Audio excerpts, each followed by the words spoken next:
Ligou. Vamos, pessoal, começar a falar de funções contínuas. Agora é o 15, né? Beleza? Então, olha só.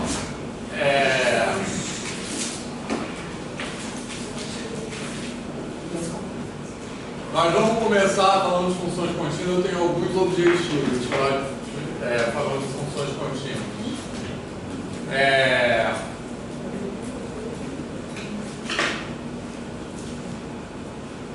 Eu vou começar falando da definição, né? Assim, enunciando a definição.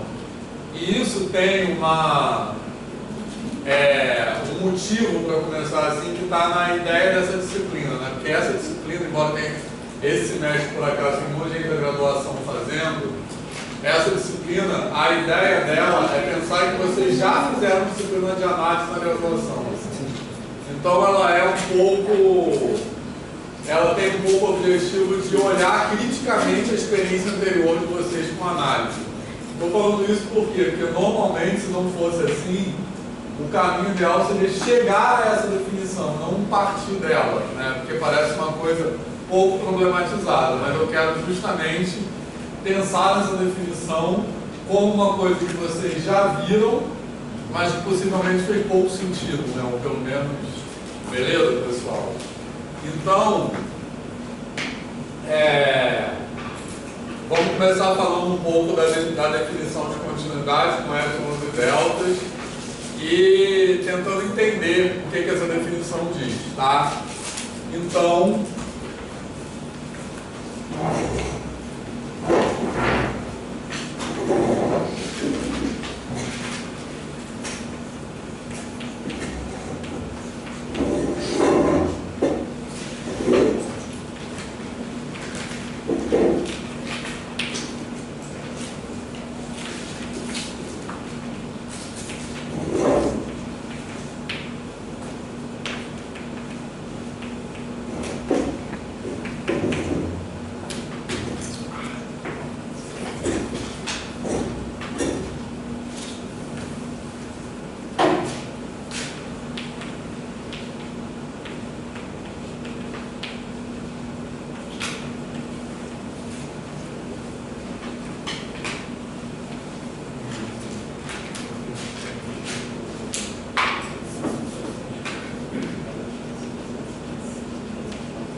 beleza, pessoal?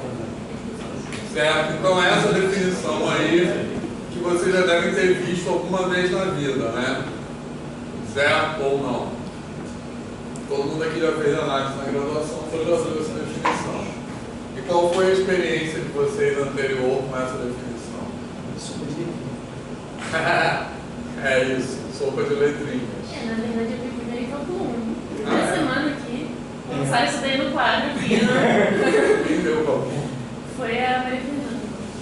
Mas ela ensinava bem, tá? Não tô falando que foi ruim, Paulo. Bem que você conhece. Não, tô falando sério, ela jogou bastante de cálculo, mas isso daí não entendi nada. Dogma de fé. Hã?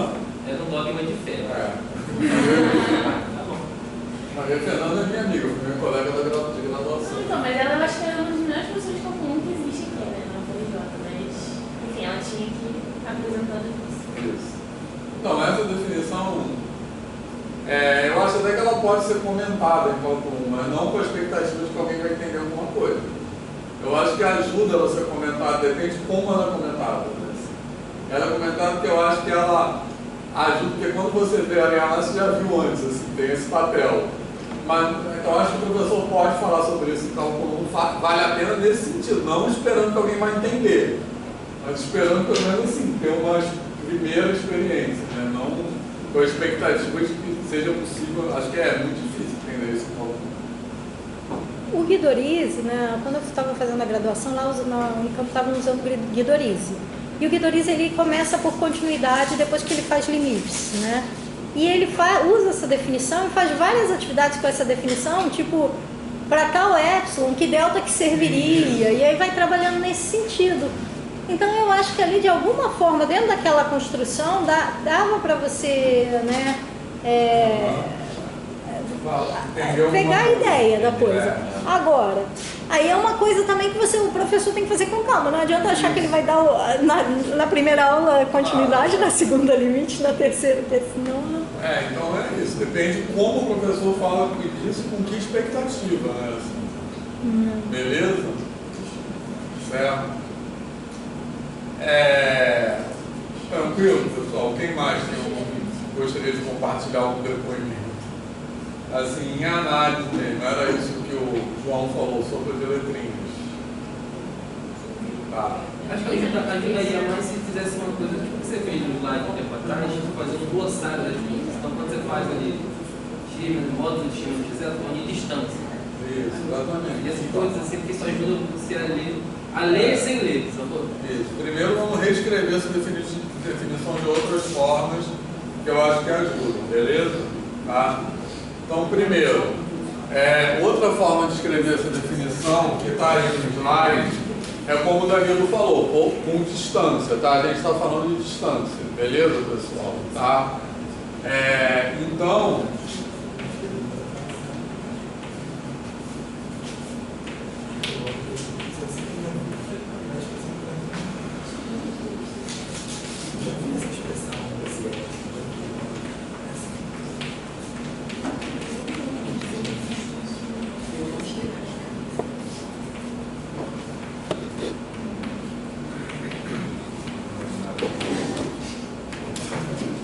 tranquilo, pessoal? Tá?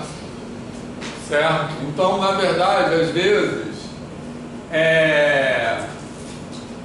assim, eu tenho muito objetivo nessa disciplina de desvelar as coisas, né? Assim, que é um objetivo que é ao contrário de muitas vezes disciplinas como análise são tratadas, né? São tratadas, tipo, escondendo o jogo mesmo, né? Assim, então, às vezes, as definições, no caso aqui da distância, o papel do módulo nessa definição é falar de distância, né? Assim, muitas vezes ninguém fala isso, né? Então, às vezes, as definições são meio assim, poluídas, digamos assim, por expressões, né? Por coisas que, na verdade, aquilo ali tá ali para querer dizer outra coisa. Então, o módulo ali, o papel dele é falar de distância, né? Assim, beleza, pessoal? Certo? Calma que já vai ter o desenho, tá? Mas, que aqui eu acho que ajuda muito. Inclusive, o print que está aí é de uma tela de GeoGebra que está lá no Google Classroom também, tá? Que vocês podem ficar regulando o epsilon e ele vai regulando o delta, né? Só funciona para exemplos simples de função, né? Mas enfim. Beleza, pessoal? Tá? Outra forma ainda aqui, então, o que eu estou querendo dizer? Eu estou querendo dizer o seguinte: se a gente pegar, quando é que uma função é contínua, né? Então, a partir dos exemplos que a gente vai ver como isso traduz aquela ideia de não rasgar, tá? Mas o que essa definição está tentando dizer é o seguinte, que eu fico, os valores de f de x, isso que eu vou falar está escrito aí também, tá? Os valores de f de x ficam arbitrariamente próximos de f de x0, beleza? Para valores da variável x suficientemente próximos de x0. Beleza, pessoal? Tá? Tranquilo? Outra coisa também que eu esqueci de falar, já falei, mas só reforçando. Para a gente falar de continuidade, a gente precisa ter um ponto pertencente ao domínio, tá? Beleza? E a definição de continuidade, a princípio, é uma definição local. Eu vou falar, a função é contínua no ponto. Beleza? Tranquilo?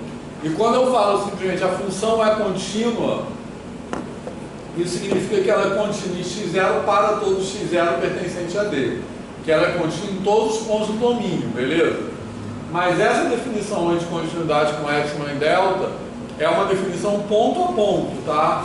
Se isso aqui vale, quer dizer que a função é contínua em x0. E ela pode ser contínua, a função pode ser contínua num ponto só, por exemplo. A gente pode até pensar em exemplos disso, que não é muito difícil. Função que é contínua num ponto só e nenhum mais de domínio, tá? Beleza, pessoal? Certo? Posso dar um exemplo agora? Sim. A gente pode pegar essa função aqui, ó. Deixa eu só reescrever isso aqui. Estou falando meio não linearmente. Só reescrever isso aqui. Outra maneira de reescrever isso aqui é essa. Já vou dar esse exemplo, tá?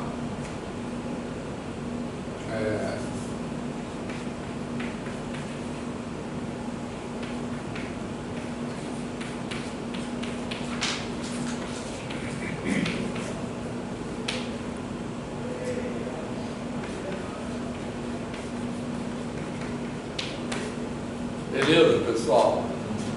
Isso aí ainda poderia ser escrito como inclusão. F da bola, né? Isso, vou escrever isso também. Beleza, pessoal, isso aqui? Tá? Então eu tenho, para ficar mais linear, eu vou acabar de falar isso, vou fazer um desenho e depois a gente volta a esse exemplo, tá? Não ficar muito...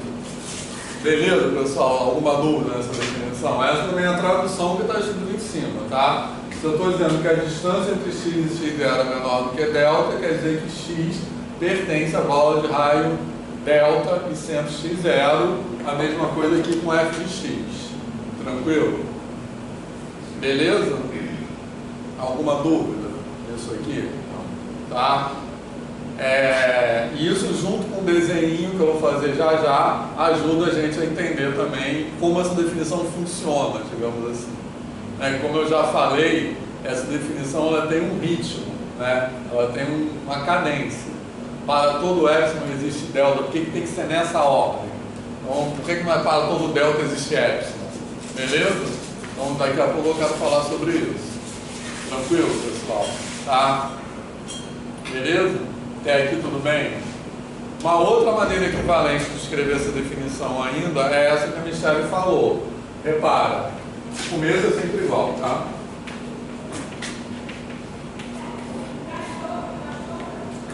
Então, e isso aí aparece também bem, assim, mais claramente no desenho, que é o seguinte. Isso aqui é a mesma coisa que dizer que a imagem dessa bola está contida nessa bola aqui. Beleza, pessoal? Certo? Tranquilo? Vamos fazer um desenho aqui. Esse desenho vai ficar pequenininho aí, mas ele está maior aí no PowerPoint, tá? Beleza? Então vamos pegar, desenhar uma função aqui.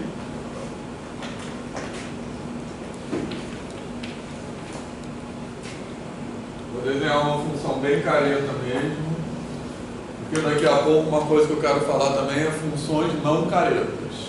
Tranquilo? Mas por enquanto eu vou desenhar uma bem careta. Deixa eu desenhar ela mais assim.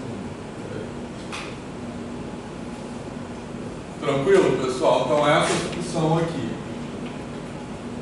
Certo? Então qual é a dinâmica dessa definição? Eu pego um epsilon, eu começo pegando um epsilon aqui, no contradomínio, beleza? Tranquilo? Então, para que a função seja contínua, eu tenho que ser capaz de encontrar um delta aqui, beleza? Tal que todo mundo que está a uma distância de x0 menor que delta tem suas imagens a uma distância de f de x0 menor que epsilon. É isso que está escrito aqui de diferentes formas. Tranquilo? Então, eu vou olhar para a contra-imagem dessa bola, tá? Tranquilo, pessoal? Certo? Beleza? Então, eu desenhei de propósito uma função que o gráfico tivesse inclinações bem diferentes aqui dos dois lados, tá vendo? Para dizer que essa contra-imagem não necessariamente é simétrica, tá? Beleza?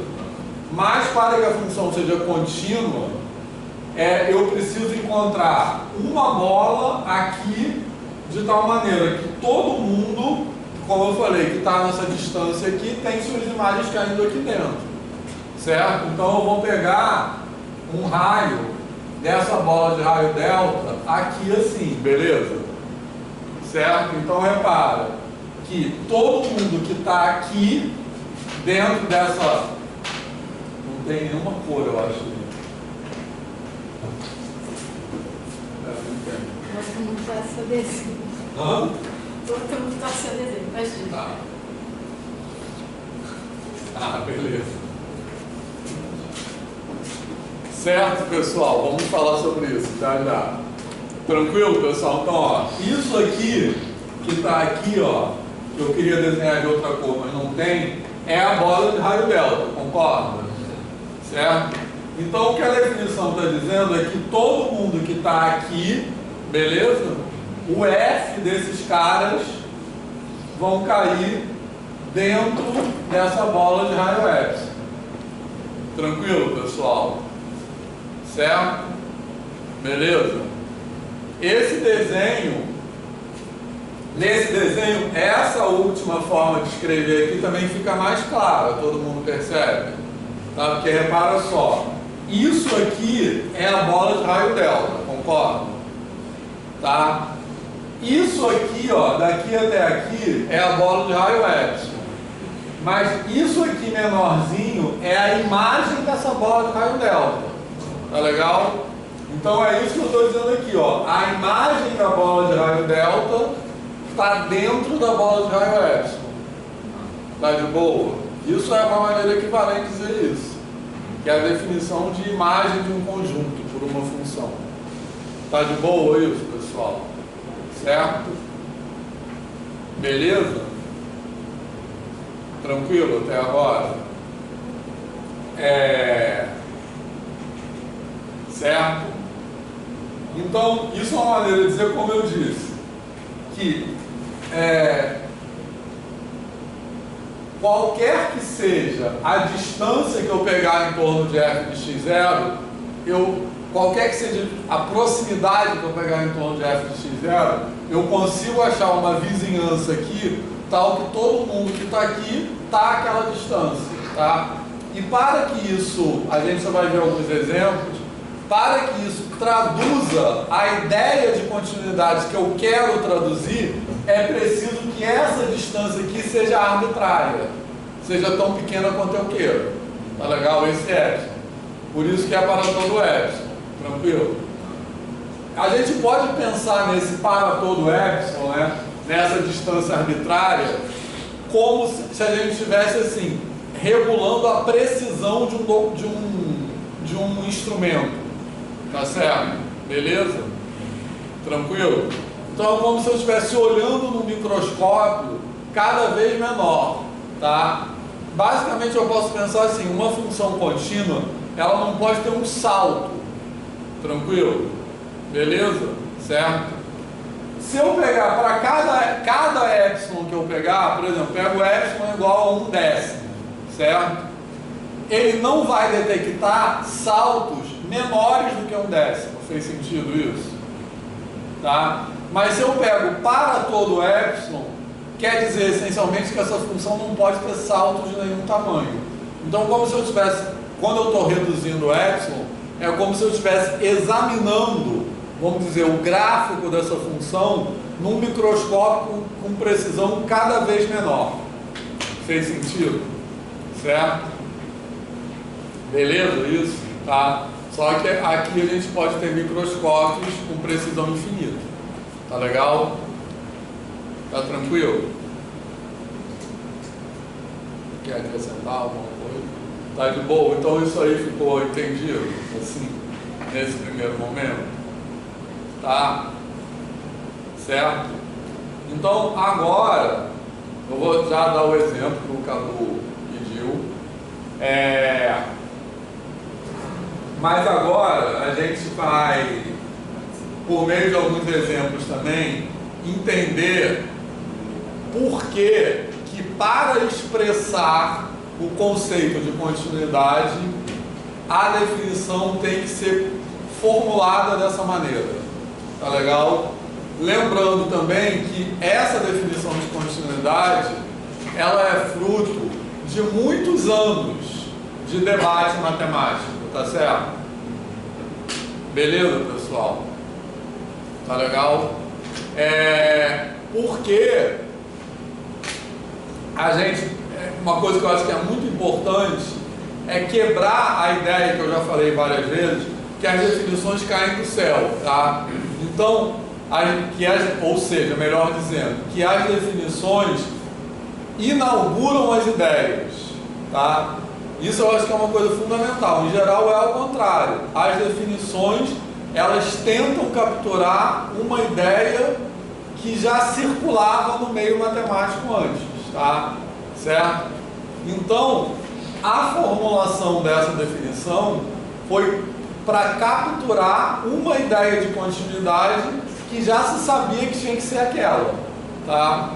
Outra maneira de pensar nisso, que eu acho que é muito importante, é assim: a gente normalmente é apresentado uma visão de matemática que é: alguém definiu alguma coisa e aí os teoremas por milagre deram certo. E em geral na história da matemática é o contrário. Muitas vezes os teoremas vêm antes da definição. Então a definição, na verdade, ela vem de uma busca por condições que garantam que determinados teoremas sejam verdadeiros.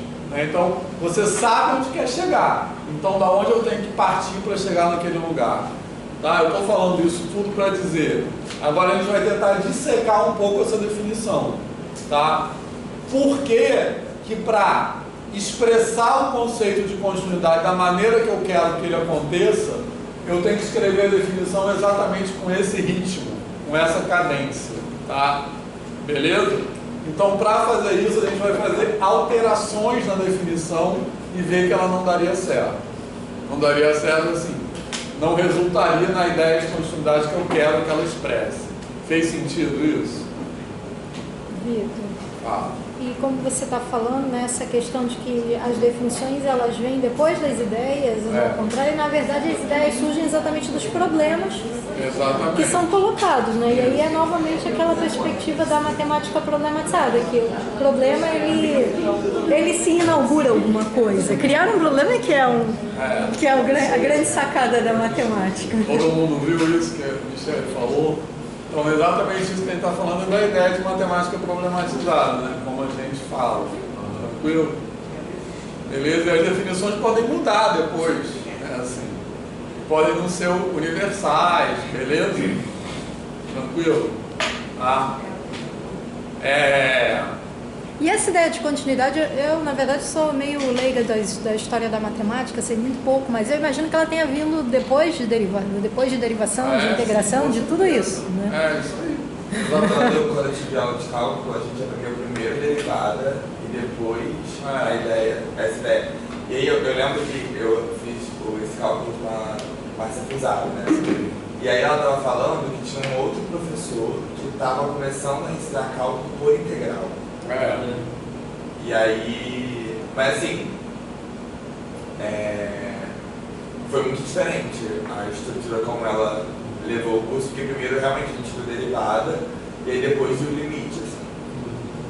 Então o tradicional é limite derivada integral, né, que as pessoas normalmente fazem, mas já tem algumas movimentações de mudar essa ordem, né? Talvez seja... A nossa análise 2, na UF, a gente resolveu seguir justamente essa análise mais histórica. Então a gente começa com a integração, que agora ela ficou meio opcional, né, a análise 2, mas começa com a integração, depois vai para a derivação, exatamente, depois vai discutir limite de continuidade. Então, isso aí, bom, primeiro, alguém falou que a ideia de continuidade é antes de derivada. Na verdade, historicamente, né? Assim, a ideia de continuidade não. Essa definição de continuidade com epsilon e delta é posterior à ideia de derivada, beleza? Mais do que isso, a gente já falou sobre isso. A definição de função, como a gente trabalha hoje, é posterior às ideias de integral e derivada, beleza? Quando Newton e Leibniz começaram a formalizar o cálculo, eles não estavam nem aí para se coisas são função ou não, entendeu?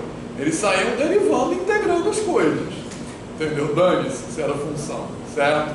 Então essa ideia de função, esse conceito de função como subconjunto do produto cartesiano tem pouco mais de 100 anos e o cálculo é muito anterior a isso.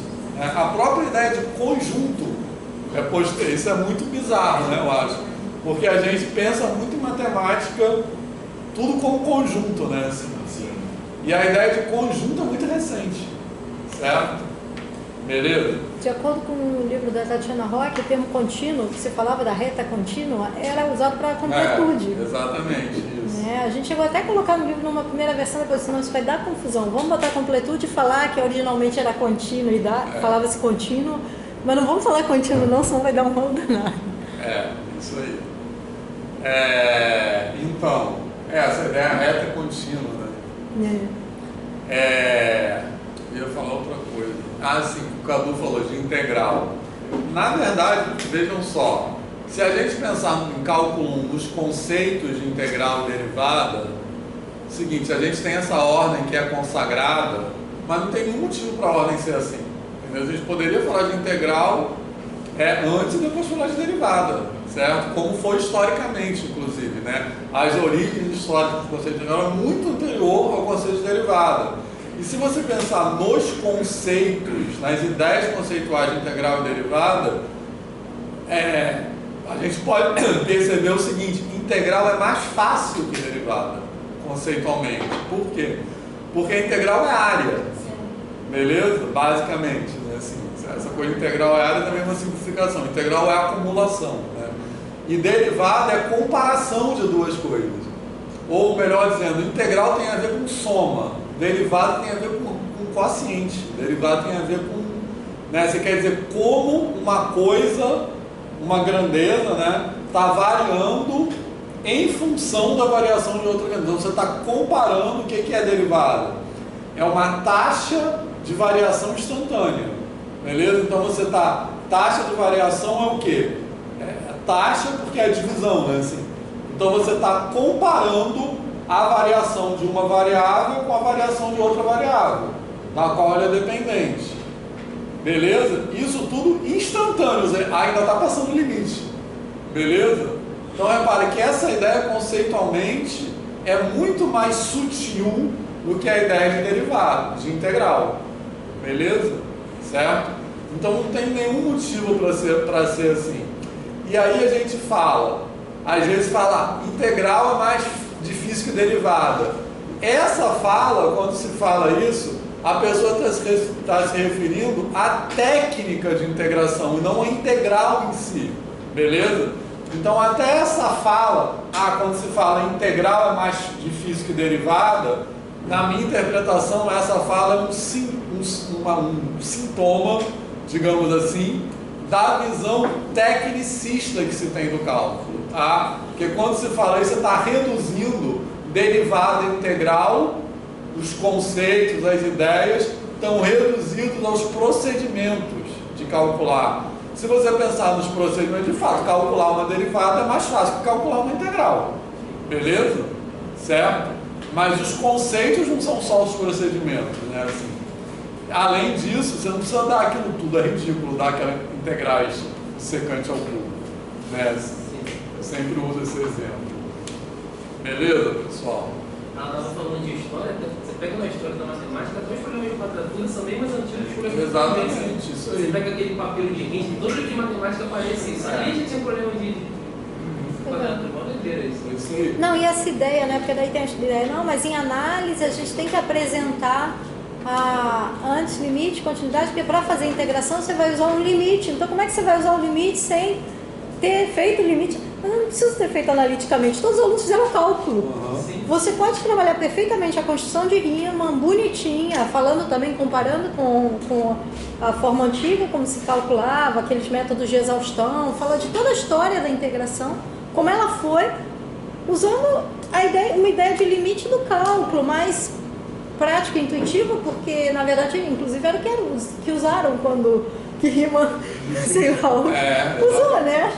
Aí depois você vai formalizando. Então. Você conta que a ideia de limite ela é muito intuitiva, né? Você consegue falar sobre limite sem precisar formalizar. Na verdade, eu acho que a formalização do limite torna o limite difícil. Exatamente. Quando você fala sobre limite de forma intuitiva, faz todo sentido. Então, exatamente por isso que eu acho importante insistir nessa questão. Que a gente tem uma forma que a gente chama de não problematizada, de apresentar a matemática que passa uma impressão de que as definições fundam as ideias.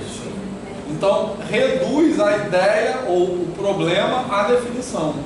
Beleza? Então, eu acho muito importante quebrar isso no ensino de matemática, inclusive na educação básica. Beleza?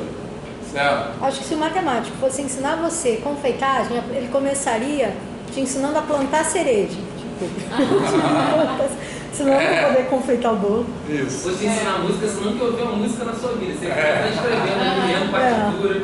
O que é de aí? Não, esquece, não ouve isso não. Então, essas analogias são bacanas. É bem isso. Certo, pessoal? Então, aqui eu estou falando dessa definição desse ponto de vista, tá? Beleza? Então, a gente vai discutir agora por que a definição é essa e não outra. Tranquilo?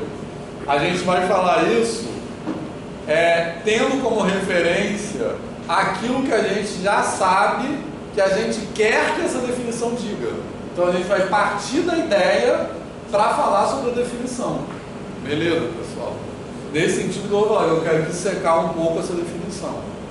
Tranquilo? Tá? Beleza? Uma última observação aqui antes disso, que repara o seguinte. Essa definição, ela é escrita em termos de distância, né? Como eu estou dizendo aqui. Distância, e aí, uma vez que a gente escreve ela como distância, eu posso traduzir isso nessas duas expressões aqui que eu estou falando de bola. Tranquilo? Mas, na verdade, eu não precisava nem ter bola. Entendeu? Eu poderia falar, depois a gente vai voltar a falar sobre isso na semana que vem, tá? Eu poderia falar tudo em termos de vizinhança. Tranquilo? Justamente por isso que eu desenhei esse gráfico aqui muito menos inclinado de um lado do que do outro. Que aqui eu poderia não ter uma bola, né? Então, na verdade, o conceito de continuidade mesmo, ele tem a ver com a ideia de vizinhança, beleza? Ele tem a ver com o seguinte: pontos próximos são levados em pontos próximos. É isso, o âmago do conceito. A gente formula essa ideia em termos de distância e em termos de bola, porque essa formulação é prática. Na verdade, é por isso. Não é um motivo conceitual. É um motivo que trabalhar com bola, eu tenho desigualdade. Então, são coisas que são manipulativas, né? Que me permitem demonstrar os teoremas com mais praticidade. Beleza, pessoal? Mas eu poderia avançar nessas reformulações ainda e, em vez de falar de bola, falar de vizinhança. Beleza? E aí, para falar de vizinhança, o que eu preciso? De conjuntos abertos. Tranquilo, pessoal? Mas a gente vai falar sobre isso na aula que vem. Então, a gente poderia escrever essa definição sem falar de bola, falando só de conjunto aberto. Tá legal? Certo? Mas nesse desenho dá para perceber isso, que eu não precisa nem ter uma bola. Eu não preciso ter um negócio que é simétrico, porque uma bola é isso, em torno do ponto. É um raio em torno do ponto. Isso não é muito relevante para a definição de continuidade. Fez sentido isso? Então aqui é só uma questão de conveniência, de praticidade mesmo. Beleza, pessoal? Tá legal? Mais alguma pergunta sobre isso? Essas coisas estão aqui, estão de boa, fazendo sentido? Tá? Certo? Bom, aí agora, posso apagar aqui?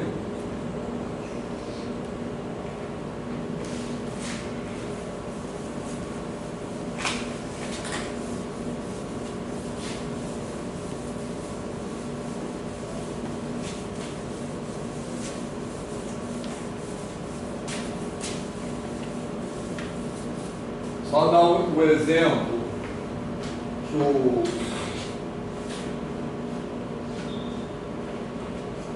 não é impossível que a gente termine na aula que vem também, na verdade. Mas vamos ver. olha só. Na aula que vem também a gente vai falar, hoje a gente vai ficar falando um pouco da definição, mas na aula que vem a gente vai fazer uma coisa que eu gosto de fazer, que é exemplo de funções não caretas. Tá legal? Certo? Que eu até fiz um desenho bem careta aqui, né?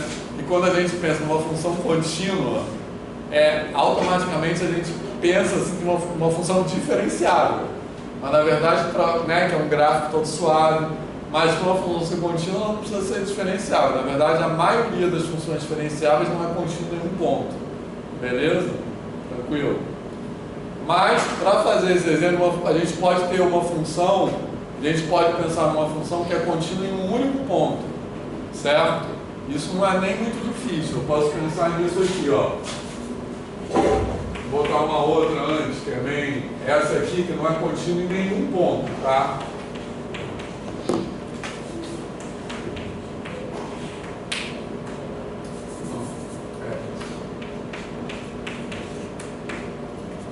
Beleza, pessoal? Essa aí não é contínua em nenhum ponto. Tranquilo? Todo mundo visualiza o gráfico dessa função? Certo?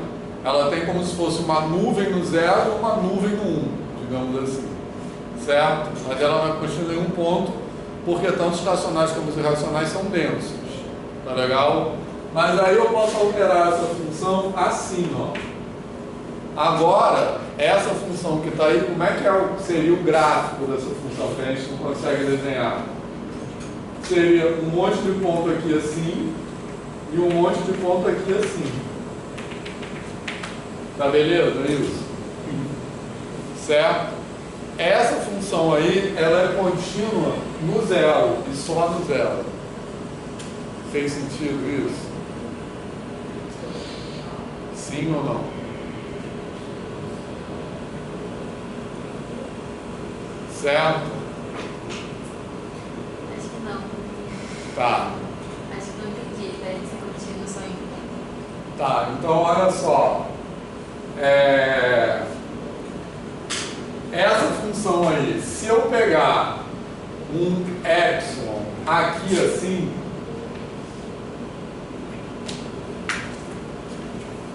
se eu pegar qualquer epsilon aqui assim, beleza? Tranquilo? Eu posso pegar, para eu demonstrar que essa função é contínua, e eu pegando um epsilon qualquer aqui, quem é o raio delta que eu tenho que pegar aqui que vai fazer essa demonstração? Eu posso pegar um raio delta igual ao próprio epsilon, certo? Porque aí olha só o que vai acontecer. Qualquer ponto, então aqui eu vou pegar esse raio delta. Qualquer ponto que está aqui, ó, qualquer valor de x que está aqui, a imagem dele vai estar aqui, porque ou ele é racional, aí a imagem dele é 0, já vai estar aqui dentro, ou ele é irracional. Se ele é irracional, É o contrário. não, ao contrário. Mas não importa, tá? Então, se ele é racional, a imagem... Não, se ele é irracional, a imagem dele é 0, que é o caso mais fácil. Então ele já está aqui dentro, beleza? Certo? Se ele é... Se decorar isso, incrível. Se é racional. Se ele é racional, aí a imagem dele é ele próprio. Então ele já, a distância dele até o 0 vai ser igual à distância da imagem dele até o 0 também. Entendeu? Então isso dá para ver que essa bola aqui é transformada nessa bola aqui. Beleza? Certo? Bom, mas isso que eu estou falando melhorou, Bia? Mas isso que eu estou falando é para traduzir a imagem que pontos próximos são levados em pontos próximos. Certo? Só que no caso aqui, esses pontos próximos do 0, certo? No caso eu estou falando que essa função é contínua em x0 igual a 0 só. Beleza? Tá? Então, o que eu estou querendo dizer é o seguinte: pontos próximos do 0 são transformados em pontos próximos da imagem do 0, que é o próprio 0. Tá legal? Certo? Beleza? Isso acontece por quê? Porque esses pontos próximos do 0, do x0 igual a 0, tranquilo? ou eles são racionais ou eles são irracionais, certo? Se eles forem irracionais, beleza? A imagem deles é igual a zero. Se eles forem irracionais, a imagem é igual a ele próprio, então também vai estar próximo de zero. Ficou embolado isso que eu falei? É um pouco confuso, é um pouco embolado, porque o f de zero também é zero. Então, quando eu falo próximo de zero, às vezes eu estou falando do zero como elemento do domínio, às vezes eu estou falando do zero como elemento do contradomínio. Mas deu para entender a ideia? Beleza? Bia? Sim? Outras pessoas? Deu? Cadu? Sim? Beleza? Tá? Então, esse é um exemplo de uma função que é contínua em um único ponto. Tá? Certo? Tá? Depois a gente vai ver outros exemplos mais legais, tá? Por exemplo, vou dar um pequeno spoiler que é uma função que eu acho que é muito legal, que a gente vai ver a definição dela só na aula que vem. É uma função que é contínua nos irracionais e descontínua nos racionais. Eu acho essa função muito louca. É muito legal mesmo, né? É muito legal. É um negócio totalmente eu normalmente de estourar me a refiro cabeça, né? a essa como uma função mais legal do mundo, assim. Enfim, mas vamos lá. Mas vocês podem pensar no negócio, como é que o negócio pode ser contínuo nos irracionais todos e descontínuo em todos os racionais. Então essa ideia é Não, porque... ela é contínua no zero. É contínua No zero também, tem sim. esse racional. Sim, é verdade. Ela é contínua nos irracionais e no zero, e é descontínua nos racionais. Oi? A gente está dizendo que ela deu dica. Bem dica. Não, mas eu acho que essa aí só vão descobrir O se João já descobriu. Não, essa função não tem como. Aí depois Fala, João, fala, dessa Vai, João, fala. Dá teu chute. Faço a menor ideia. Mas esse negócio assim, com certeza, esse negócio esquisito. é assim. Tem que ser esquisito, não tem como não ser esquisito. Mas eu acho que é o tipo da coisa que a gente... Eu não seria incapaz de pensar nisso. Não, mas tem escrito aí no processo, eu acho que é difícil pensar, só se vocês colarem, assim. Mas eu acho que é... Não, assim, eu me lembro, gente, vou falar um negócio na boa com vocês agora, tá? Quando eu estava fazendo a pós-graduação no IMPA, volta e meia apareciam umas questões que, cara, a única coisa que resolvia era o corredor. Você ia pro corredor, esperava alguém passar, alguém que estava lá mais tempo que você. Você vem cá. Que exemplo que tem que satisfaz essas condições aqui? Aí a pessoa olhava pra você, isso é fácil. E aí fazia lá. Aí pronto, você passava a saber, quando alguém te parasse no corredor, né? Você dizia, isso é fácil. Mas era assim, porque, né, Vitor? Tem coisas que, agora você vê, e não estavam nos livros. É realmente no corredor que você pegava. É isso que o Vitor fala, são coisas que são meio que escondidas. Parece que tem quase uma coisa assim, que na aula o professor não pode revelar muito, né? Exato. É isso, na aula parece que tem... certas coisas que não são faladas, né? Sei lá. Parece que isso faz parte da cultura, eu acho, assim. Uma vez eu falei assim na aula de pesquisa, falei assim, nossa, mas eu jamais pensaria nisso. Aí ela falou, mas ninguém pensa. Ninguém pensa. Então é isso. As pessoas sabem e elas passam como se aquilo ali fosse algo que... Então, mas ninguém... Teve um cara que pensou, esse cara que pensou é realmente incrível. O resto não está reproduzindo, entendeu? E um dos maiores questionamentos que eu sempre foi esse. Ok, eu entendi, mas eu jamais pensaria nisso. Mas ninguém também jamais pensou, passaram para a pessoa e eles... Então, mas é exatamente isso. Alguém algum dia teve essa ideia. Alguém ou alguém, né? Possivelmente a galera discutindo. E os alunos na escola, eles também falam isso. Né? Às vezes a gente faz uma questão assim, que tipo, pra gente é um negócio batido, que a gente já viu muitas vezes. E eles, professora, tudo bem, eu até entendi, mas eu não ia pensar nisso na hora da prova. E geralmente eles falam, não, agora você ia pensar, porque agora você foi apresentar. Aí nem sempre é assim, mas é o começo. Não, mas falar que ninguém pensa é uma questão de honestidade, né? Não. O problema, falar que ninguém pensa é uma questão de honestidade. Pois é. O problema é que os professores falam isso e falam, se você, como eles não dizem isso, dá uma impressão de que você não pensou naquilo, que você é um idiota.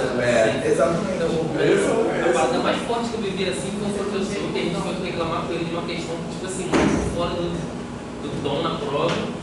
Aí ele falou que os alunos têm que ter um insight na hora da prova. Como assim? Aí eu falei,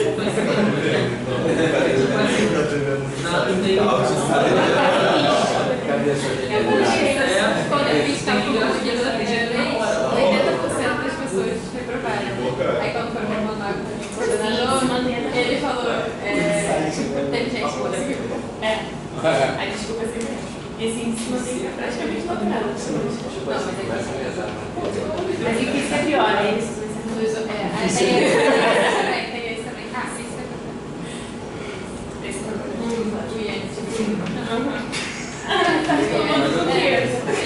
Gente, na boa, vou dizer um negócio pra vocês. Eu sei que esse negócio aqui tá gravando, eu não queria falar disso. Mas assim, eu acho que os alunos deveriam reclamar na ouvidoria quando o professor reprova, sei lá, mais de 50% da turma reclama na ouvidoria, caraca. Porque não é aí o cansaço é do professor. Não é, incompetência é do professor. Mas isso também é uma coisa que os alunos sempre pensam nisso. Eles acabaram de entrar e estão com aquela cabeça que ensino médio que eles pediram sair de sala, entendeu? Então a gente não confia. Não, e a gente reclamar de alguém porque dessas áreas são muito desmobilizadas, com certeza. Meu esposo, ele faz medicina, ele sempre fala isso, né? Daniel sabe, ele sempre fala, vocês são muito bobos, tipo assim, só pode fazer o que quer. E vocês deixam a galera de outros cursos, às vezes, tem uma força maior, sabe? Pois é, a gente precisa mobilizar. Eu já falei isso várias vezes, certas coisas, mas os alunos parecem que têm medo do que vai acontecer. Mas é doido, Vitor, porque a gente dá a coordenação do curso, estou falando para o aluno, sou coordenador, estou falando, olha, reclamo. Porque, assim, a gente mesmo muitas vezes fica de mão atada, né? Por causa da estrutura departamental e tudo. E aí, se os alunos não reclamam, a gente, quando eles reclamam, pelo menos com a gente ainda pode tentar e conversar, está acontecendo isso, recebendo. Senão, a gente não consegue fazer nada, né? Gente, é uma questão cultural. Eu sei. Que pressão, não. Exatamente. Assim, era meio. Eu lembro que a gente reproduz isso um pouco também, né? Tipo, eu lembro que tinha um professor de álgebra que, tipo assim, ele dava sempre no noturno. E aí as pessoas reclamavam muito dele. Aí foi a minha vez. Eu reclamei. Tipo, nossa, foi muito ruim, não sei o que e tudo mais. Só que eu passei na matéria. Quando eu vi as outras pessoas no próximo período reclamando, eu falei, gente, relaxa, é assim mesmo. Você vai ter que lidar com isso. Pois Aí é. vai a equação. E isso se perpetua. Lá na UF tem uma situação dessas, um professor de estágio. Ele é terrível, ele faz coisas absurdas, todo mundo sofre na mão dele. Aí, como a galera passa, aí tipo assim, gente, é assim mesmo. Tipo, é um mal necessário que vocês têm que saber. E não é assim, a gente tem que se mobilizar, porque não é certo essas coisas que ele faz. E assim, depois que você passou, é muito mais propício para você agir. Exatamente, agora ele não tem mais poder sobre. Exatamente. Mas a situação que você passou eu até entendo, mas o problema é que tem pessoas que são assim e reprovam todo mundo, mesmo assim ninguém faz nada. Mas na maioria das vezes reprova muita gente mesmo. Muita gente mesmo. Muita gente. É porque eu acho que, tipo assim, eu acho que no nosso caso, não sei se está o tempo inteiro, sabe?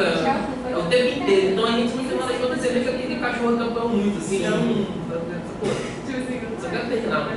E aí você não tem mais força mesmo pra Exatamente. Mas eu acho que tem uma componente disso que é medo mesmo, que vai sobrar para você, e tem uma componente de normalizar isso também, né? Que é essa coisa cultural, de achar que isso faz parte, que a gente tem que estranhar isso, a gente tem que começar a estranhar, pensar que essas coisas não são normais.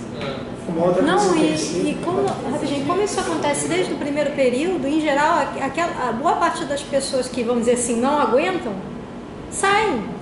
Isso. No primeiro período saem, essa evasão é enorme. O mais problemático é que existem pessoas que vão muito bem nesses cenários. E aí as pessoas que, tipo assim, tem uma turma de, sei lá, acho que no noturno entram 40 alunos, não sei. 40? Não sei. No noturno são 60. 60 alunos. Aí, beleza, tem aquela galerinha ali, você vai criando um grupo e tal. Cara, Você entrou no noturno? entrei, fiz tudo noturno. E aí, tem um grupo de, sei lá, uns 15, 10 alunos que vão muito bem nas avaliações. E todo o restante vai muito mal. E aí, as pessoas pensam o seguinte, que essas pessoas que foram muito bem, que elas que estão certas. E aí, elas... Então, pô, o fulano conseguiu ir muito bem. O problema sou eu que tirei 2. Entendeu? O problema sou eu que não estudei direito. Que não... E aí você vai... Aquilo ali vai se alimentando. Eu entrei com 4, 5 amigos fixos assim, na faculdade. Nenhum deles se formou, porque é isso. A gente vai tomando porrada, e uma hora você cansa, desiste, assim, de verdade.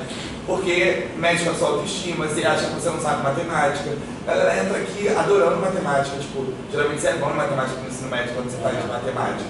Ou pelo menos, que era o meu caso, tipo, você tinha facilidade de aprender.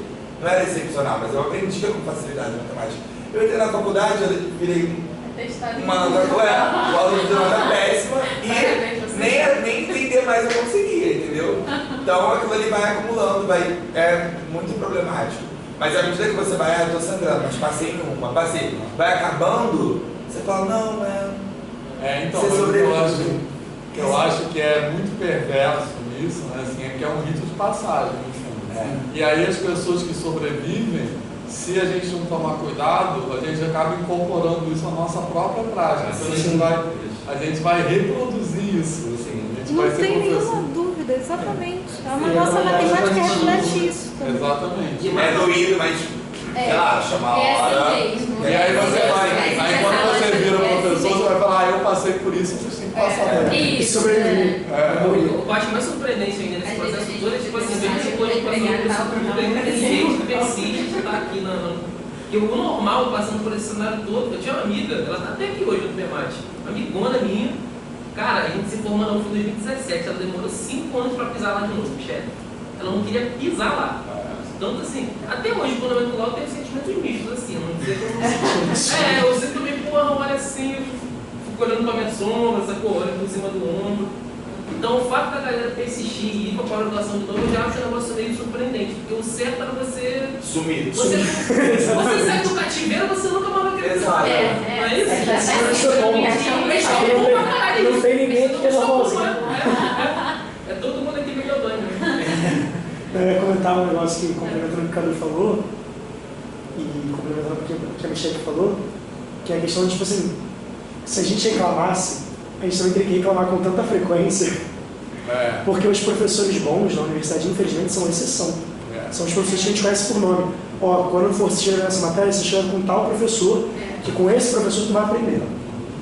Então, se a gente parasse para realmente reclamar assim de, cara, porque tá normalizado, né? Exatamente, tá normalizado. Não, então a gente apanha.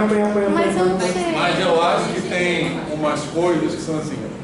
Eu acho que tem uma coisa, o professor é meio ruim, e tem outras coisas que são assédio moral. Não, isso não é. Que é o caso desse de estar E também tem uma parada que acontece, é que o pessoal comentou, que tipo assim, o adversário não é só esse professor que faz isso com você, mas são os próprios colegas que às vezes é o que você tava falando, entendeu?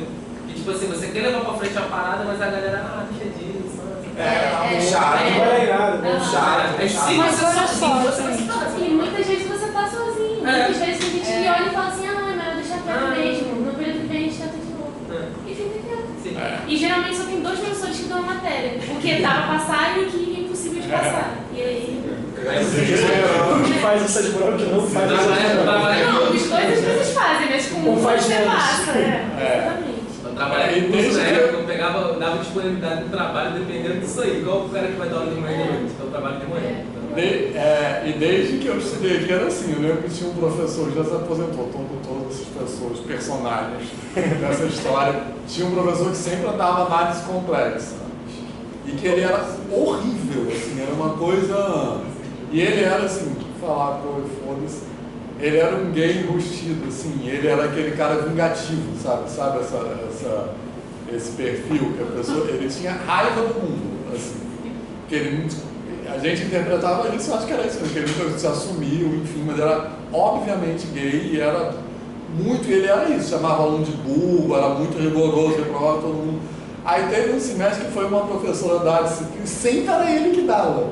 Aí foi uma professora que era fácil de passar, que nunca dava. Aí, tipo assim, todo mundo que tinha cálculo 3 se inscreveu. E tinha 100 pessoas na turma. Era no Rock in Rio, né? Mas o dele tocava e ela Era aqui na B110, eu lembro dessa aula. Enfim. Agora, só uma coisa com relação ao que falou o João, na verdade, não é bem verdade, eu acho, eu penso, que não adianta reclamar pelo seguinte, porque, sobretudo se você reclama com a ouvidoria, eu acho. Porque isso de alguma forma vai gerar um registro na universidade e o professor. Porque, assim, gente, tem muitos professores. E a gente tem professores muito bons, assim, que têm uma sensibilidade legal, mesmo que não sejam da área de educação, mas que fazem um trabalho bom junto do curso. E tem outros que não, mas eles querem porque aquela disciplina cai no horário deles, entende? Então dane-se, o negócio deles é pegar o horário. Na hora que começa a perceber que, se pegar, tudo bem, você vai pegar, mas se não fizer um trabalho bom, olha, os alunos vão lá, vai colar teu nome lá na ouvidoria, não sei o quê, o pessoal começa a dizer, não, eu vou dar aula para engenharia ali. Mas eu acho que o grande problema é os alunos estarem sozinhos mesmo. Porque se uma grande quantidade de reclamar, isso realmente acontece, mas geralmente são poucos que reclamam e os professores sabem o nome de quem é, eles recebem, não é anônimo a denúncia. Não, a ouvidoria é anônima. Depende, Não, muito. Teve um pode caso ser. de um professor que foi até processado e preso aqui na engenharia porque uma aluna reclamou dele, ele recebeu a denúncia e ele sabia quem era porque ele conhecia o comportamento da pessoa e sabe pelo que ela falou. E ele recebeu a denúncia. Então ele descobriu quem era sem saber o nome necessariamente. E aí ele expôs para a turma inteira e começou a esculachar a em sala de aula. Ela processou ele saiu daqui, levado pela polícia. Mentira. Fofoca pouco. Foi quando? Eu não sei quando foi, mas foi recente. Então, isso mostra que funciona. Mas ele botou num slide, botou pra turma inteira ver e falou, olha só, isso aqui que vocês estão, alguém reclamando de mim, não sei o que lá, sei o que foi. E vem tirar satisfação com aluno em sala de aula. Na frente do mundo. Surreal. Sabe? Igual aquele Mas essa reclamação de outro curso do IEM também funciona? Na ouvidoria. Acho que Porque lá em física a gente se sente de mãos atadas. Já vi episódios de um professor dar aula para 70 pessoas e 3 passaram. Não, eu acho que isso precisa ser levado à ouvidoria, gente. Não, E na as ouvidoria universidades. funciona. E Você as, pode reclamar de qualquer professor. e as universidades, elas têm, institucionalmente, elas têm preocupação com a retenção e com a evasão. Então, quando você aponta, olha, isso aqui é uma fonte de evasão e de retenção, isso aqui, essa situação não deixa os alunos seguirem o curso, tudo, isso vai dar em alguma coisa. A gente vai ser expulso. A gente vai ser expulso.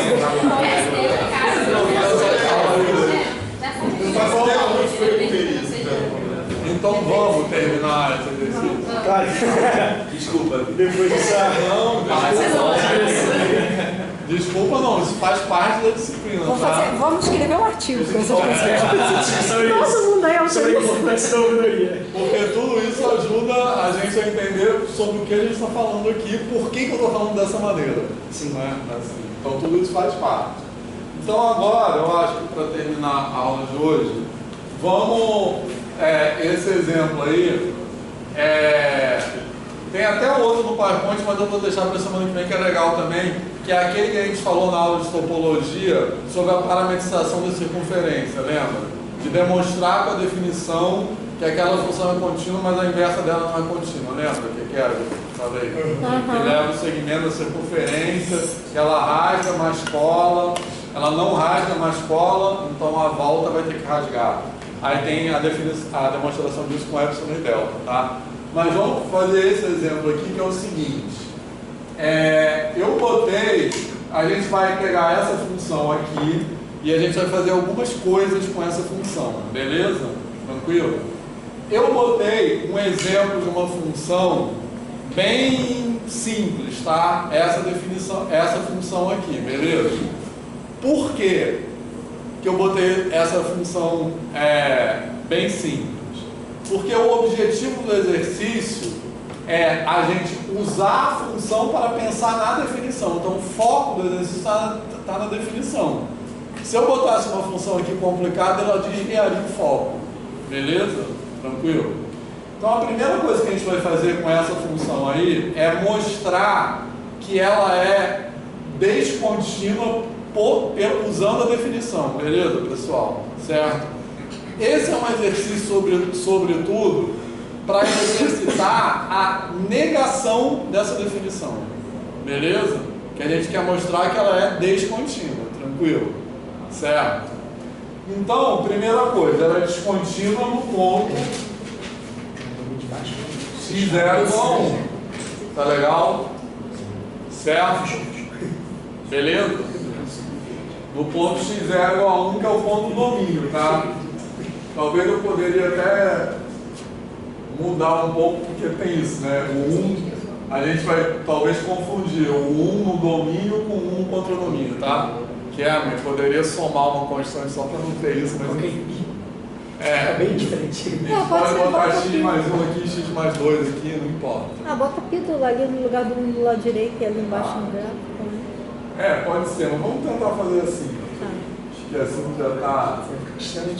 Enfim, acho que não vai ter isso não. Olha só, pessoal, então vamos lá. Primeiro, eu quero mostrar que essa função é descontínua usando a definição, tá? Então é isso que eu falei. O objetivo do exercício é óbvio que não é nada, acrescenta nada a mostrar que essa função é descontínua. O exercício é entender como a definição funciona, porque que a definição é essa, tá? Então vamos lá, como é que a gente mostra? A definição diz que para todo epsilon existe delta rará. Então, para negar isso, a primeira coisa que eu tenho que pegar é o quê? Em vez de para todo epsilon, eu tenho que fazer... Existe um epsilon, certo? Então eu tenho que mostrar que existe um epsilon para o qual aquele negócio aí não vale, tá? Essa definição, como ela tem muitas partes, ela é uma melodia que tem um ritmo, a gente pode pensar na negação dela parte por parte, né, digamos assim. Então, como a definição afirma que para todo epsilon alguma coisa acontece, qual é a negação disso? Que existe um epsilon para o qual isso não acontece. Então, quem é o epsilon que eu vou pegar aqui? Quem tem que ser o epsilon? Eu vou chamar de um epsilon zero. Meio. Todo mundo percebe isso? Meio, não precisa ser meio exatamente, mas tem que ser um epsilon o quê? Menor que 1. Porque o 1, é isso que é o problema. O número 1 é muitas coisas nesse exercício, né? O 1 aqui é o salto que ela está dando aqui, beleza? Certo? Então, aquilo que eu comentei agora há pouco, por que na definição é para todo epsilon? Uma maneira de pensar é como se fosse a regulação de um instrumento, beleza? Então, se eu pegar como o salto dessa função aqui é 1, beleza? Então, quem vai enxergar esse salto são os valores de epsilon menores do que 1. Os valores de epsilon maiores do que 1, esse salto ele vai ficar despercebido, como se fosse assim, a precisão da rede, né, digamos assim. Beleza? Fez sentido isso? Tá? Então eu vou pegar, por exemplo, epsilon igual a meio. Poderia ser epsilon igual a 1/3, por exemplo. Tá legal? Beleza? E aí, o que eu tenho que mostrar? Como é que a definição continua? Né? Como é que aquela afirmação continua? Que para todo epsilon existe delta rará. Agora eu estou mostrando que existe um epsilon tal que para todo delta, certo? Essa implicação aqui não vai valer. Beleza? Tranquilo, pessoal? Certo? Bom, aí, qual é a negativa de uma implicação? Qual é a negativa de A implica B? A e não B, concorda? Certo? Então, o que eu tenho que mostrar? Eu tenho que mostrar que para fixado esse epsilon aqui, para todo delta, vai existir um x, beleza? Pertencente ao domínio, tal que a distância de x a x0 é menor do que delta e a distância de f de x a f de de x0 é maior do que epsilon. Beleza, pessoal? Tranquilo? Tá? Então, agora eu vou pegar aqui, vou até escrever assim.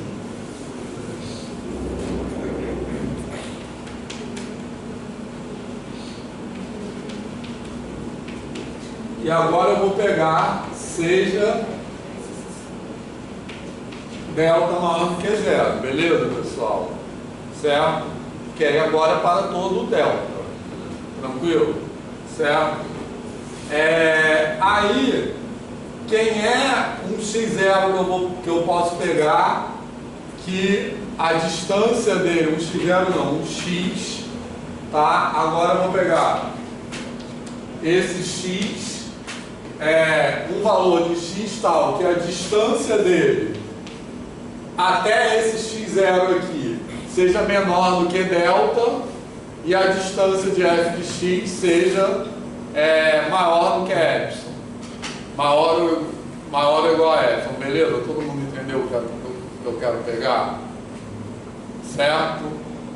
Tranquilo? Eu quero mostrar que para todo delta existe um caso no qual vai valer A e não B. Beleza? Então existe um x tal que a distância de x a x0 é menor do que delta e a distância de f de x a f de x0 é maior ou igual que epsilon. Tá legal? Beleza? E aí esse x aqui eu posso indexar ele com delta, tá? Porque esse x depende de delta. Tá? Lembrando que indexar é uma maneira de estabelecer uma relação de dependência. Certo? Então quem pode ser esse x? Tá? Então no desenho, o raio delta está aqui. Beleza?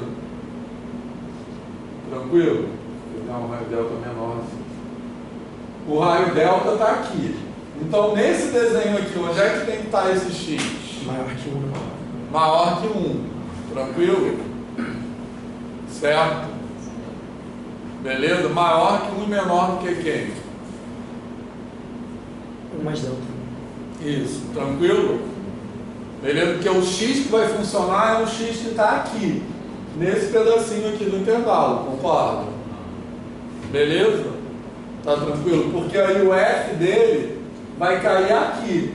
Então a distância do f até 1 vai ser maior do que meio. Tá? É isso que vai funcionar. Então esse x delta, ele serve qualquer x que está nesse intervalo aqui, entre 1 e 1 mais delta. Tá legal? E você pode pegar um, né? Deles. E pode pegar um deles, né? Eu posso pegar um deles. Mas todo mundo entendeu por quê? Porque o x que está aqui não vai funcionar, porque o problema está desse lado. Tá? Beleza? Então eu posso pegar, por exemplo, um cara assim, ó. Por exemplo, isso aqui, concorda? Não sei como é que eu botei aí, não. Tá? Beleza? Certo, pessoal? Alguma dúvida? Mas não precisa ser esse especificamente, tá? Esse aqui, dessa forma, eu garanto que ele está nesse intervalo aqui. Fez sentido isso? Tá? Tranquilo? Então, o que eu vou ter? Que f de x índice delta vai ser quem? Vai ser x delta mais 1, concorda? Beleza? Tranquilo? Que vai dar quanto isso aqui? 2 mais delta sobre 2, concorda? Beleza? Tá? Tá certo isso? Beleza? Tá? Agora, como o delta é maior do que zero, isso aqui é maior do que quanto? Porque 1 mais meio. Isso. Em particular, maior que 1 mais meio. Isso.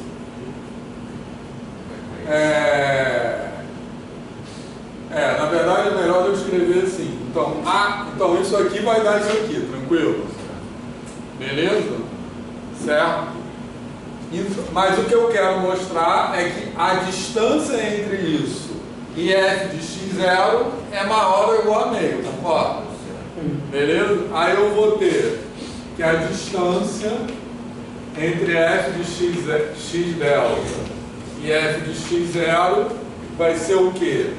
2 mais delta, que é f de x delta, menos 1, beleza? Certo? Que é f de 1, beleza? Que é o f de x0.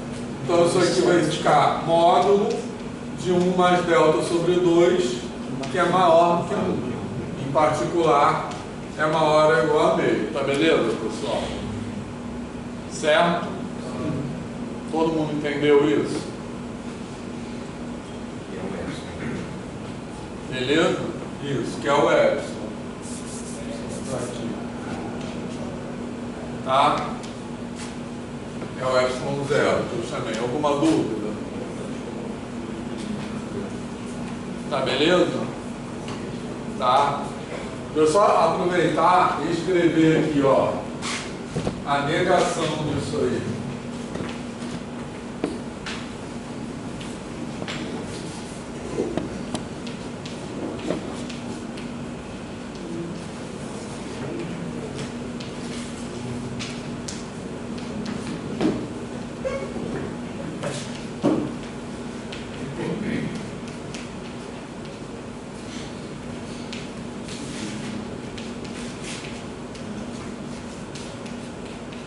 Beleza?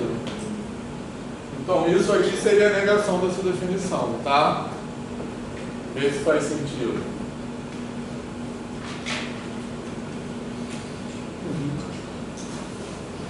Certo? Beleza?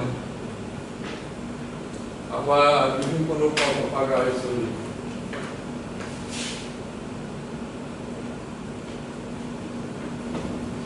Vitor, olhando esse exemplo aí que você estava fazendo, sabe? Fiquei pensando aqui que eu acho que a gente, na verdade, devia definir função descontínua primeiro. Falar da amplitude de descontinuidade ou alguma coisa assim, né? Então, quando você tem algum epsilon lá, alguma amplitude de descontinuidade, então a função é descontínua. Aí depois só falar de contínua, porque é muito mais simples identificar, né? Estudar a descontinuidade do que a não existência de... A continuidade é a não existência de descontinuidade. Né? A gente devia fazer isso, trabalhar com a descontinuidade primeiro. É isso que a gente já fez um pouco aqui, né? Mas a gente podia pensar assim, tipo, mesmo no cálculo, começar, né? Uma proposta de uma aula de cálculo sobre esse conteúdo que começasse, em vez de continuidade, falando de descontinuidade. Isso. E aí a gente pode falar nisso. Na verdade, a gente está falando de amplitude de descontinuidade. Né? Isso. Que é como se fosse assim, você está olhando uma imagem, por exemplo. Aí ela tem pequenos saltos. Se você olha com determinada precisão, você não detecta aquele salto. Exato. Então, você tem que diminuir a precisão para detectar saltos menores. Só que aí você faz isso com uma precisão infinita, né? Beleza? Que é uma coisa... Exatamente. Podia ter umas atividades assim, com algumas funções, para os alunos irem encontrando qual seria essa amplitude da descontinuidade, né? E tudo, e mostrando que essa que eles encontraram funciona, até que chegar numa função que não tem. Isso aí, legal. Isso que você acabou de falar tem a ver com aquele zoom? Sim, exatamente. Isso aí, é como se eu estivesse dando zooms cada vez maiores. É isso que a gente está fazendo. Beleza, pessoal? Posso apagar já isso aqui? Isso aqui não está no PowerPoint não, tá? Agora que eu vi. Achei que estava de alguma forma. Tiraram a foto? Tá. Manda a foto lá para a sala, lá para quem não está aqui. Aqui está filmado, mas não fica muito bom. Vocês mandarem a foto. Toda aula eu crio uma pasta lá. Não sei se alguém bota alguma coisa. Eu crio e depois eu não olho mais. Assim. Mas é isso que eu acho que é melhor do que mandar no zap, né? Assim. Mas enfim, posso apagar isso aqui? Pode.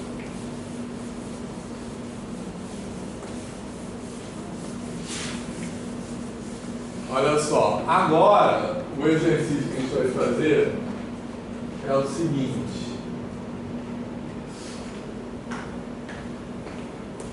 Porque a ideia é entender por que a definição tem que ser essa, tá? Beleza?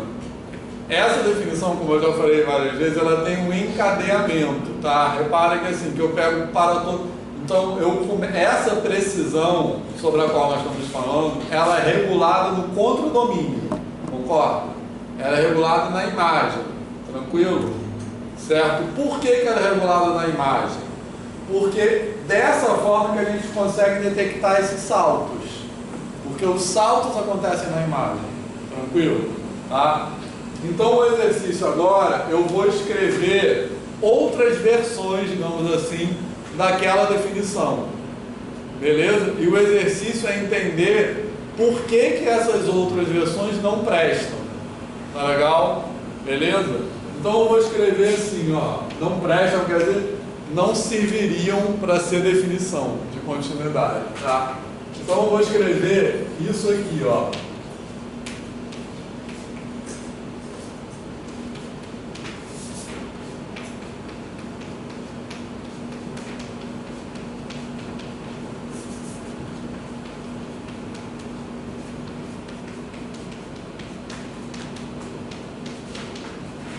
Beleza, pessoal? Certo? Então, isso aí seria uma expressão que a gente começaria regulando essa precisão no domínio, não no contradomínio, tá? Então, como eu falei, o objetivo desse exercício é mostrar que isso não serve, não se presta como uma definição de continuidade, porque... o que a gente vai fazer? A gente vai mostrar que essa função aqui satisfaz essa expressão. Tranquilo? Tá? Então, o fato dessa função satisfazer essa expressão significa que essa expressão não é uma boa forma ela não serve, como eu disse, para definir continuidade, porque eu não quero que essa definição seja essa definição, que essa função seja contínua. Tá claro isso? Certo? Então, esse exercício eu estou falando bem da intencionalidade das definições. Tá? Então, como eu já disse, historicamente, a formulação dessa definição que a gente tem hoje demorou muitos anos. As pessoas, não é assim, alguém acordou um dia e falou, isso aí. As pessoas tentaram de várias maneiras até chegar a conclusão que é isso que serve, né? Digamos assim, beleza? Tranquilo? Então agora a gente vai mostrar que isso aqui não serve. Tranquilo? Ou seja, que essa função, por exemplo, ela escaparia, beleza?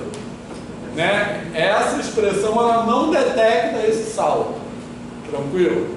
Essa forma é uma forma assim que parece que é mais, por mais que ela seja uma superletrinha, a gente fica pensando como é que ela é mais intuitiva. Porque ela parte do domínio. Isso, então, justamente, perfeito.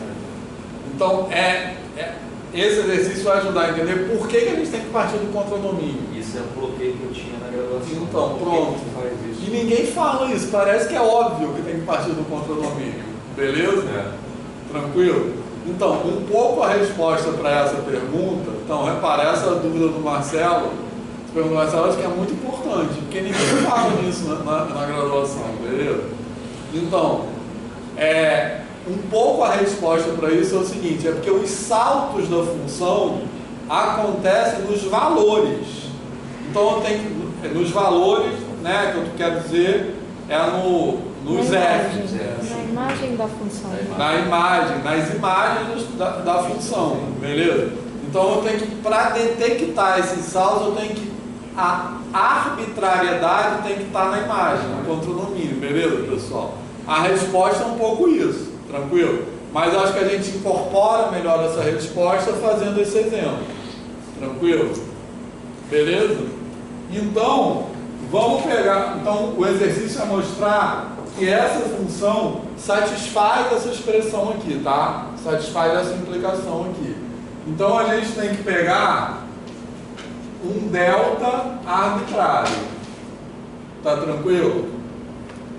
Certo? E agora, tem a resposta aí, tá?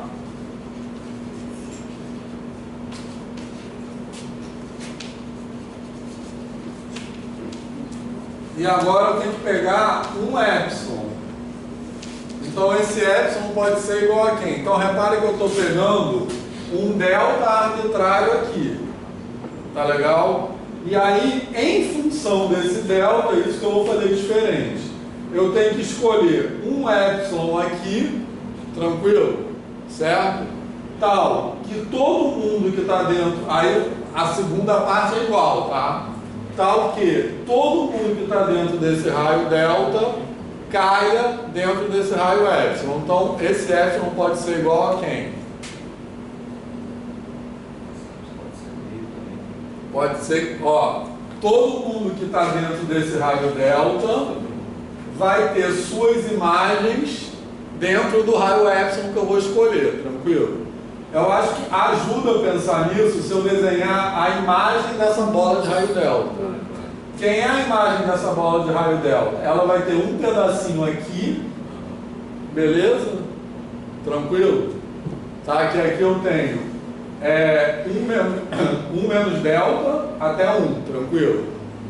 Beleza? E ela vai ter, o outro pedaço vai ser jogado aqui para cima. Tem uma bola aberta. Tranquilo? Entre 2 e 2 mais delta, tranquilo? Beleza? Tá? Então a imagem dessa bola vai ser esses dois pedacinhos aqui, ela vai ser rasgada. Tá legal? Beleza? Então agora, o que eu tenho que fazer nesse exercício? Eu tenho que pegar um delta, aliás, um epsilon em função de delta. Esse negócio está tão assim que é até difícil falar isso, assim, ao contrário do que a definição é. Eu tenho que pegar um epsilon em função de delta, beleza? De tal maneira que essa imagem da bola de raio delta, que é isso que eu desenhei aqui, fique dentro dessa bola de raio epsilon. Em torno de 1. Isso, 1 mais delta, justamente. Beleza? Tranquilo, pessoal? Certo? Muito ruim não ter cores aqui, porque olha só, quem é a bola de raio 1 mais delta? Ela vem daqui até aqui, concorda? E daqui até aqui embaixo. Tá beleza, pessoal? Então satisfeita a definição, todo mundo percebeu? Porque olha só, todo mundo que está aqui dentro, a imagem vai cair dentro dessa bola de raio epsilon. Então eu peguei um epsilon enorme. A questão é que como, aí vê se não dá para perceber melhor aquilo que eu falei, por que a arbitrariedade tem que estar no contradomínio? Tranquilo? Porque basta pegar um epsilon gigante. Não tem nada nessa definição que permita, né, que force esse epsilon, né, que esse epsilon aqui não tende a zero. Tranquilo? Ele não é arbitrariamente pequeno. Então não tem nada nessa definição que force esse epsilon a ser tão pequeno quanto eu queira. Então ele não vai ser capaz de detectar determinados saltos. E até se você quisesse, podia colocar epsilon igual a 1 mais 2 delta. Isso. Se você quisesse. Ou 1000 deltas. Você está sem compromisso. Eu poderia botar 5.000 mais delta. Entendeu? Então ficaria um epsilon enorme que eu não ia enxergar isso aqui. Poderia. Beleza? Aí tira o compromisso de caber ali dentro, né? Exatamente. Então é por isso, porque esse para todo epsilon, ele tem que pegar um epsilon, que quer dizer, um epsilon tão pequeno quanto eu queira, que seja capaz de detectar qualquer salto, por menor que sejam esses saltos. Então por isso que a definição tem essa dinâmica, né? O epsilon é arbitrário. Tranquilo, pessoal? O único tipo de salto que essa definição conseguiria captar seria se você tivesse um negócio sintoticamente indo para infinito, assim, aí não tem jeito aí. Então, aí a Bia já fez essa questão que eu não sei a resposta, tá? Que funções seriam contínuas se a definição fosse essa, entendeu? Então, essa daí seria descontínua. Essa que você teria, né? Que saltos essa aí detectaria? Essa é uma ótima pergunta, né? Bom, agora mais um.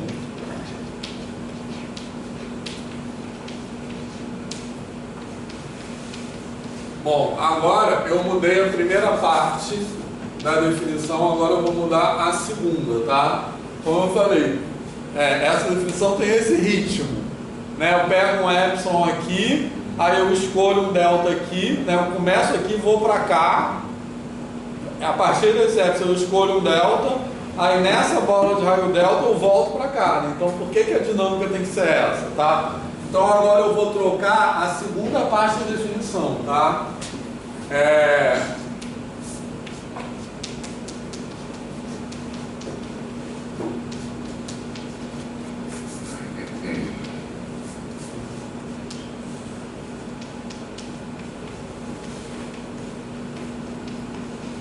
Beleza, pessoal? Certo? Tranquilo? Então vamos pensar, por que isso aí também não dá certo? Aí agora o epsilon continua arbitrário, tá? Então eu vou pegar um epsilon qualquer. Beleza? Agora quem é o delta que eu tenho que pegar? Olha só. Então, o que está acontecendo aqui? Ó, nessa maneira de escrever, tá? Repara só, o que a definição correta exige nessa segunda parte? Ela exige o que está escrito aqui, tá? Vamos ver o que está escrito aqui. Ela exige que todo mundo que está na bola de raio delta tenha suas imagens dentro da bola de raio epsilon, concorda? Beleza?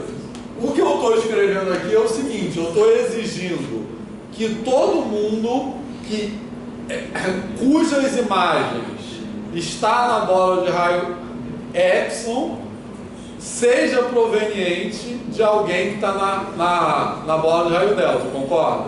Percebendo que não é a mesma coisa? Beleza? Na definição correta eu estou falando que todo mundo que está aqui venha para cá. Nessa definição eu estou falando que todo mundo que está aqui seja originário. Beleza? Então quem é o epsilon que eu posso pegar? O delta, aliás. Agora eu estou pegando a bola, tem que fazer outro desenho. Não, posso aproveitar esse. Eu estou pegando uma bola de raio epsilon aqui, ó. Beleza? Certo? Vamos, para facilitar, vamos pegar epsilon menor do que esse gráfico aí não vai dar sem problema. perda de generalidade. Esse gráfico aí não vai dar problema com isso, vai? Vai. Com essa definição? Dá. Porque olha só, vamos pegar um epsilon menor do que 1, tá? Calma aí. Sem perda de generalidade, tá? Poderia pegar tipo eu tô pensando em pegar tipo a f a menos 1, é porque tem garantia que é até inversa, não é ser inversa. Mas f a menos 1 não precisa ser inversa, né? Pode ser a contra-imagem. A contra-imagem, poderia pegar a contra-imagem desse cara que está mais embaixo aí, o cara que está mais em cima. Não, mas então, precisa se preocupar com isso. Vai cair lá dentro, a pré-imagem vai cair lá dentro, só não vai cobrir todo. Isso, então olha só, esse pedaço aqui vai para baixo, esse pedaço aqui vai para cima, certo? Com o que eu tenho que me preocupar? Se eu pegar uma bola de raio epsilon aqui, só com de baixo. Essa função vai ser contínua, ela satisfaz. Então eu posso pegar delta igual a quanto? Vocês acham? Seguindo essa ideia. Com menos epsilon. Não, com menos epsilon não vai dar necessariamente, não vai dar... Mais epsilon. Não, nenhum mais epsilon, menos do que isso. Posso pegar delta igual a quanto? Não, epsilon, não. Olha só, esse pedaço vem para cá. Isso, delta pode ser. Acho que delta pode ser qualquer, né? Delta pode ser. Não, pode ser epsilon, qualquer. Como assim? É porque se para cair no epsilon, né?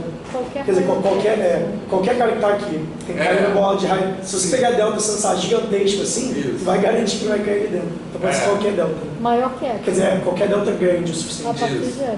Então delta grande. Se Sim, mas olha só, pegando delta igual a epsilon, calma, já vamos falar sobre isso. Pegando delta igual a epsilon, por que esse delta igual a epsilon funciona? Tranquilo? Porque olha só, a bola de raio delta está aqui, concorda? Certo? Então, o que acontece com essa bola de raio delta? Tem esse pedaço de baixo que vem daqui e tem esse pedacinho que não vem de lugar nenhum. Por isso que eu botei epsilon menor que 1 sem ter generalidade. Tá?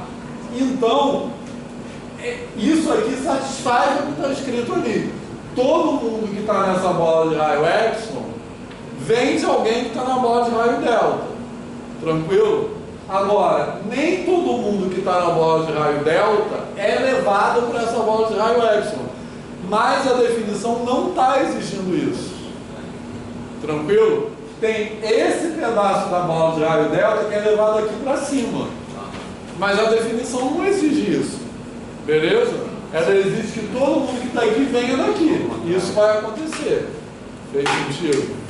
Mas o que eu acho pior ainda dessa formulação é que, de acordo com essa formulação daí, a função constante não seria contínua. Não é? A função constante não seria contínua, porque se você pegar uma bola aqui de raio epsilon, for ver a pré-imagem, você não consegue colocar lá dentro de nenhuma vizinhança delta, porque ela é a reta toda. Sim. Então essa função, essa definição daí diria que essa função é contínua e a função constante no caso, a função constante teria que ser infinito. A função, não tem. Você pega um epsilon e você não encontra nenhum delta, pronto. Isso. Não é contínuo. Fala que todo mundo exatamente. Beleza, pessoal? Certo? Mas isso aqui, todo mundo entendeu? Tranquilo? Tá? Bom, mas a moral da história é isso. Essa definição, ela tem uma estrutura muito específica, tá? E a ideia é pensar que essa estrutura, primeiro, ela não veio do nada que a gente está falando, foi muita gente pensando muitos anos até chegar a isso, tá? E ela não inventa a ideia de continuidade. A ideia de continuidade é anterior a ela. Então a questão é como eu tenho que escrever a definição para capturar aquela ideia que eu quero capturar. Beleza? Então essas maneiras de escrever não servem. Tranquilo? Para essa ideia que eu quero capturar. Tá beleza? Certo? Tranquilo? Essa maneira aqui, o que acontece? Eu nunca tinha pensado nesse negócio da função contínua, né? Mas também é isso. Mas o que eu quis dizer quando eu escrevi isso aqui é o seguinte, que é nessa maneira aqui eu não consigo examinar todos os pontos que estão na proximidade de x0. Beleza? Certo? Porque no caso dessa função, os pontos que estão à direita de x0, eles não importam para essa sentença aí. Beleza? Eles escapam da definição. Tranquilo? Beleza, pessoal? Certo? Mais alguma dúvida? Eu acho que tem só um comentário, na verdade, que eu acho que é um erro que é muito normal, muito frequente, né? É a troca da ordem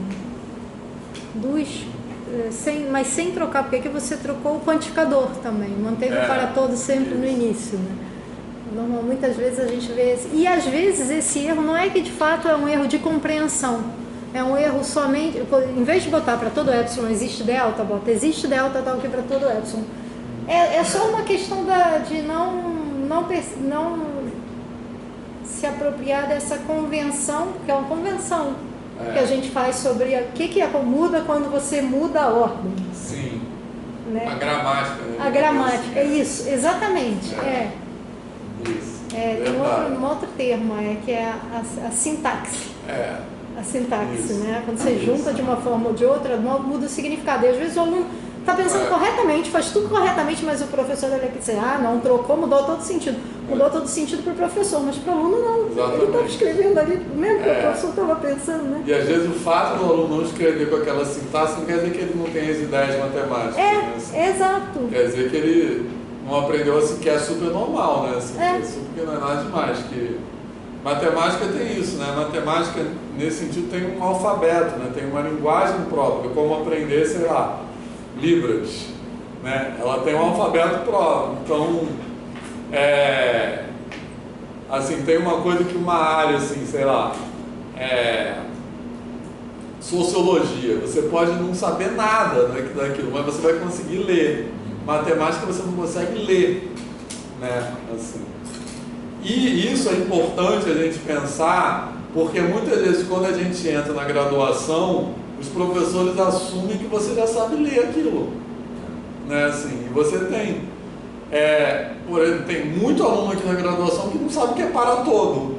E às vezes os professores têm uma fala que isso parece que o aluno era obrigado, que é culpa do aluno. Ninguém tem a obrigação de terminar o ensino médio conhecendo esses símbolos, né? E não só os símbolos, mas como a Michele falou, a sintaxe, né? Por que é esse encadeamento, entendeu?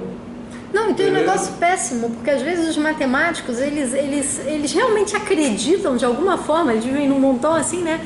Às vezes alguns acreditam que na linguagem cotidiana que existe uma similaridade total, né? Isso, não é. Como se alguém dissesse assim, eu vou à praia amanhã, sei somente ser, não. Ninguém fala isso, entendeu? Exatamente. Então, e aí você assim, mas você não entendeu? Então, a lógica matemática é diferente da lógica que a gente usa na vida cotidiana. A linguagem não é a mesma. E não é que uma seja melhor ou pior, né? Assim, é cheio de falso cognato.